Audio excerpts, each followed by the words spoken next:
নতুন মোবাইল কিনলে নতুন মোবাইলে পুরনো মোবাইলের data, app, contact number, message history, ছবি, ভিডিও সবকিছু ট্রান্সফার করা নিয়ে আমরা অনেক বেশি টেনশনে থাকি যে কি করা যেতে পারে।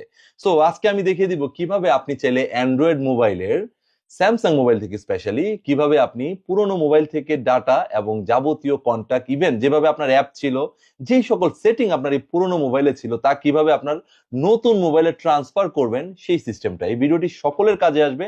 পাশাপাশি আমার এটিকে ফলো দিয়ে রাখুন, এরকম অনেক ইম্পর্টেন্ট ভিডিও আসবে যা আপনার কাজে আসবে। So let's check it out. এই হচ্ছে আমার নতুন মোবাইল এবং এই S25 আলট্রাতে S24 আলট্রা থেকে যাবতীয় ডাটা ট্রান্সফার করবো, মানে পুরো এই সেটআপটা এখানে চলে যাবে। তো সেটিংসে যাব, সেটিংসে গিয়ে সার্চে গিয়ে আমার লিখতে হবে ট্রান্সফার। ট্রান্সফার লেখার পরে এখানে আপনি পেয়ে যাবেন transfer data for another device, এখানে ক্লিক করবেন। এখন transfer data for device setup এখানে ক্লিক করবেন। আপনি ক্লিক করার পরে এখান থেকে দেখুন সেন্ড ফ্রম দিস ফোন, মানে এই ফোন থেকে, এবং ওকে ক্লিক করবেন, ওয়্যারলেস ক্লিক করবেন এবং এখানে দেখুন একটা ইনভাইটেশন আসবে, ইনভাইটেশন ক্লিক করবেন এবং মোরে ক্লিক করবেন, কন্টিনিউ ক্লিক করবেন, আবার মোর ক্লিক করবেন, অ্যালাউ দিয়ে দিবেন।